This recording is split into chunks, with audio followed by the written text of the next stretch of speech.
Hello and welcome to another edition of the Stench of Truth. I want to make a few comments on things that have been in the news.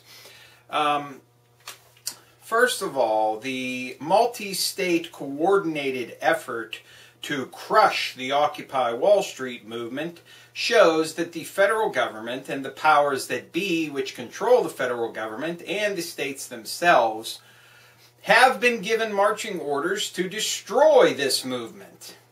Now, if there was any element within this movement which did not present a threat to the powers that be, then there probably would be less of this total, naked, fucking aggression that we see on the part of the police goons, who, in some instances, just casually walk by, like in UC Berkeley, casually walk by with their fucking pepper spray and spray people in the fucking face who are sitting on the fucking ground not doing a fucking thing.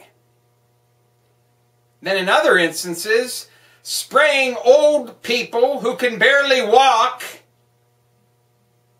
and clubbing and beating people. Now,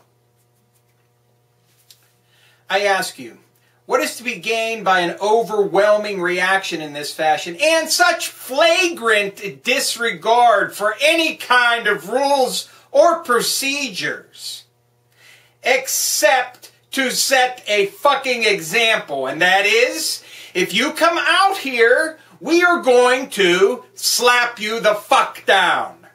Now, the police foolishly still continue to uphold the system as it is.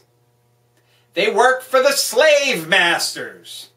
They work for the fucking banks.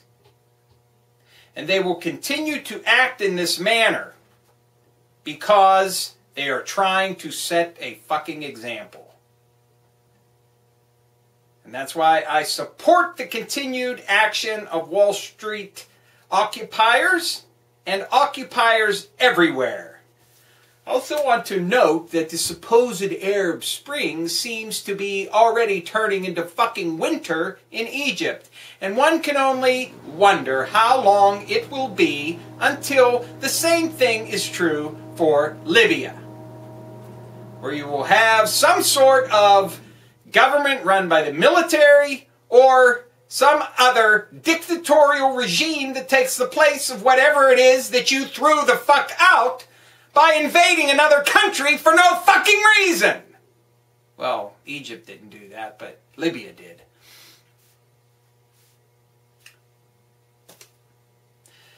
Iran had a massive explosion which killed nuclear research scientists, and there is all of this new rigmarole about how Iran could have nuclear weapons, and a lot of talk about whether the Mossad and or the United States were in any way involved in the explosion in Iran. Well, I guess it really doesn't make any difference whether they did or not.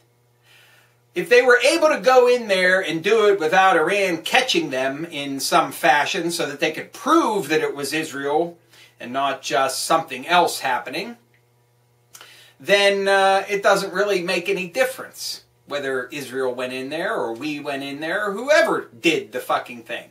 If it was just an accident or some internal sabotage, who knows? But it serves the interests of everybody for people to wonder whether it was Israel or the United States. And as far as Iran having nuclear weapons, I've commented on this before. I'll say it again. If we condone by saying nothing the amassing of nuclear fucking weapons illegally by Israel, we have no fucking right to tell any other fucking nation what they can or cannot do with their fucking nuclear program. Period! Now, I have to comment on the circus because it's still in town and will be for another year. It seemed for a minute that even though he was a pathetic piece of shit, that Newt asshole Gingrich could at least maybe string together a couple of sentences and kind of have some sort of coherence. But now that the spotlight is focused on him because he now has jumped up to be in a virtual tie for first place in the Republican field of complete idiotic morons, now he can't stop himself from making an ass out of himself as well.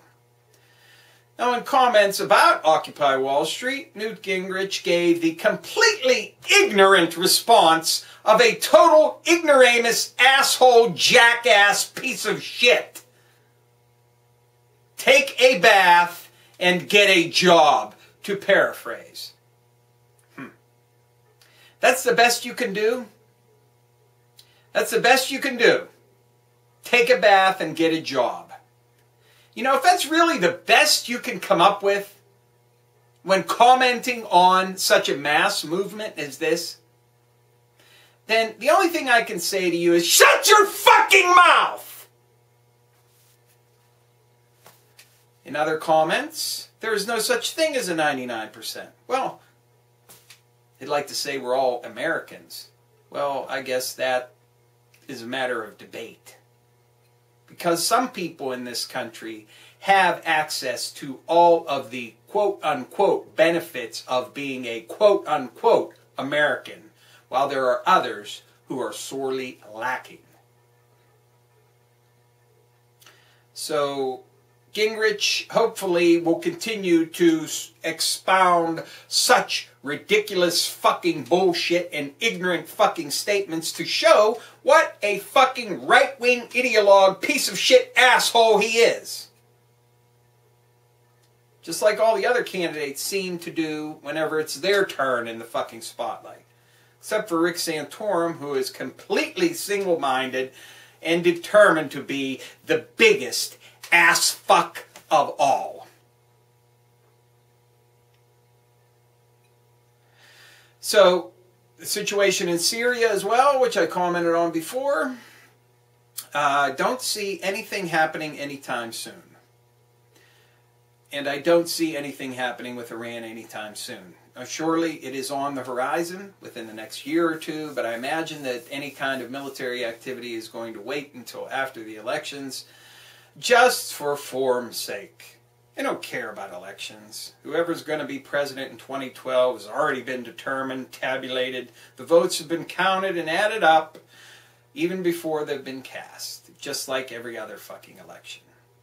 So, what else is there to say?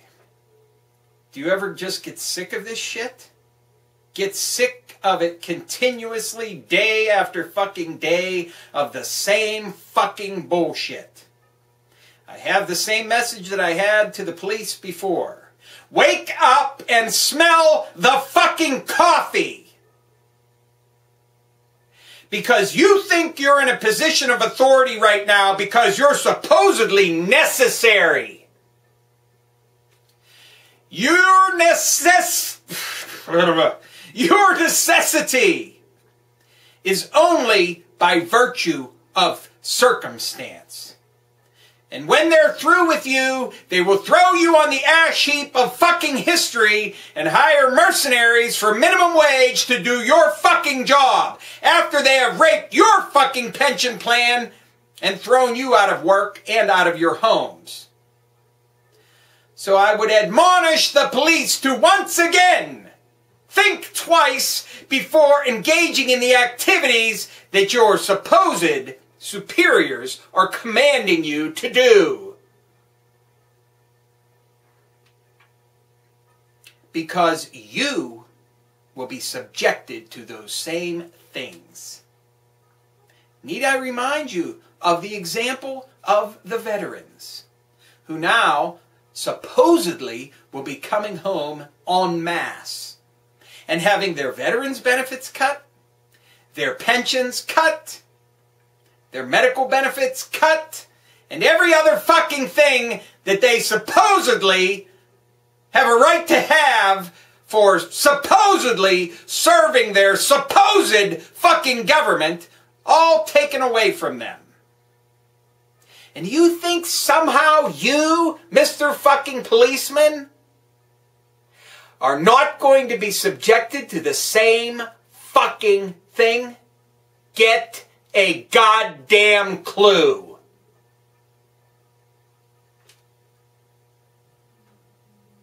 Thank you.